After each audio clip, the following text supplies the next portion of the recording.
선생님, 저 내일 면접이에요. 가장 중요한 게 뭐예요?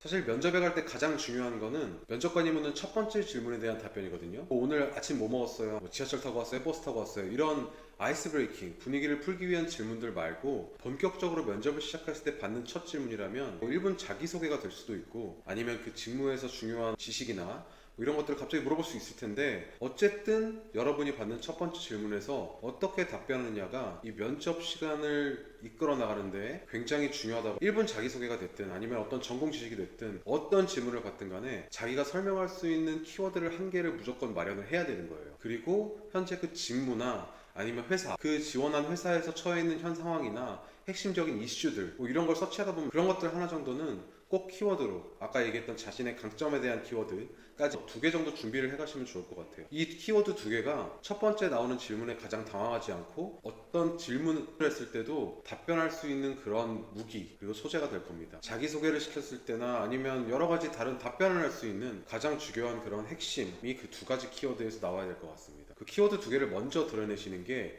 이어질 질문들 그리고 이어질 남은 면접 시간들을 자기의 시간으로 만들 수 있는 그런 포인트가 당연히 될 거고요. 그 키워드로부터 결국은 자기소개나 뭐 강점, 단점 극복하는, 지원 동기를 설명하거나 직무를 심화적으로 설명하거나 마무리로 답변을 하거나, 여기까지 이제 관통하는 키워드로 쓰실 수가 있으면 그게 면접을 4시간으로 온전히 만드는 방법이라고 말씀드릴 수 있겠습니다. 그럼 면접에서 조심해야 하는 것들은 뭘까요? 면접에서 가장 피해야 될 것이 2가지가 있는데요. 첫 번째는 일관성을 잃지 않는 겁니다. 일관성을 잃지 않는 건 많이 들어봤을 거예요. 근데 여기서 한 번 더 제가 말씀드리는 거는, 진짜 아무리 조심해도 부족하지 않은 부분이, 그 일관성을 잃지 않는다라는 게, 이제 얘기를 하다 보면 뭔가 사람은 자기 편한 대로 얘기를 하는 그런 습성들이 있기 때문에 자기소개서로부터 시작된 자신의 강점들이 점점 흐려지게 되기 마련이란 말이죠. 면접 상황에서는 면접관이 봤을 때는 결국에는 좋은 준비, 뭐 좋은 스펙, 그리고 그동안 좋은 면접 결과를 가지신 분들이 많이 있을 텐데, 그 중에서 점점 자기의 그런 강점들이 흐려지는 사람이 있다라고 하면 그 사람한테는 좋은 점수를 줄 수가 없을 겁니다. 그걸 붙들고 있는 게 바로 일관성이라는 거고요. 처음에 키워드로 시작한 나의 그런 이미지, 컨셉이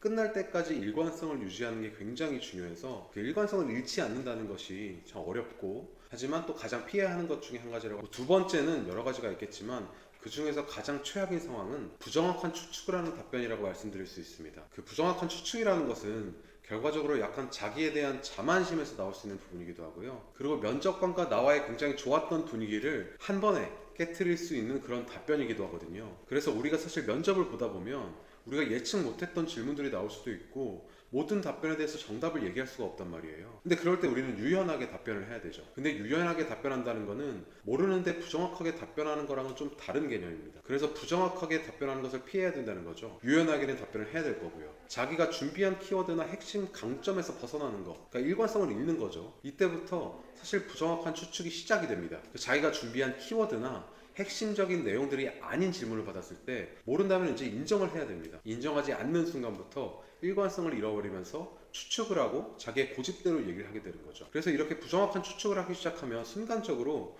이게 뭔가 그 흐름이 깨지게 되면서 내가 이제 자만하고 있는 것처럼 보일 수도 있고요. 아니면 면접관들이 봤을 때는 이게 분명히 맞는 답변이 아니고 포인트에서 벗어난 답변인데, 이 지원자가 굉장히 뭔가 억지스럽게 마치 이게 정답인 것처럼 하는 측면으로 보일 수 있거든요. 이런 것들은 면접이 끝나고 나서 이제 면접관들한테 물어보게 되면, 이런 지원자는 뭔가 능력이나 이런 걸 떠나서 능력은 굉장히 좋은 것 같아, 신입사원으로서의 태도가 아닌 것 같다, 그런 부정적인 반응을 할 수밖에 없는 그런 답변이라고 할 수 있겠습니다. 부정확한 추측이 가장 안 좋은 답변 태도인 이유가 뭘까요? 이제 회사, 실무라고 하죠. 일을 하게 되면서 가장 피해야 될 것은 정확하게 상황을 파악을 하지 못하고 뭔가 자기 뜻대로 뭔가 일을 처리한다거나, 회사에는 당연히 이런 가이드가 있단 말이에요. 그런 가이드대로 일을 처리하지 않고 잘못된 방향을 맞는 것처럼 해가지고 문제가 더 커지게 한다거나, 이런 것들이 사실 혼자 일할 때도 큰 문제지만 여러 명이 팀 단위로 일을 할 때 굉장히 위험한 포인트거든요. 그래서 그런 것들을 하게 될 가능성이 높다고 판단이 될 수 있기 때문에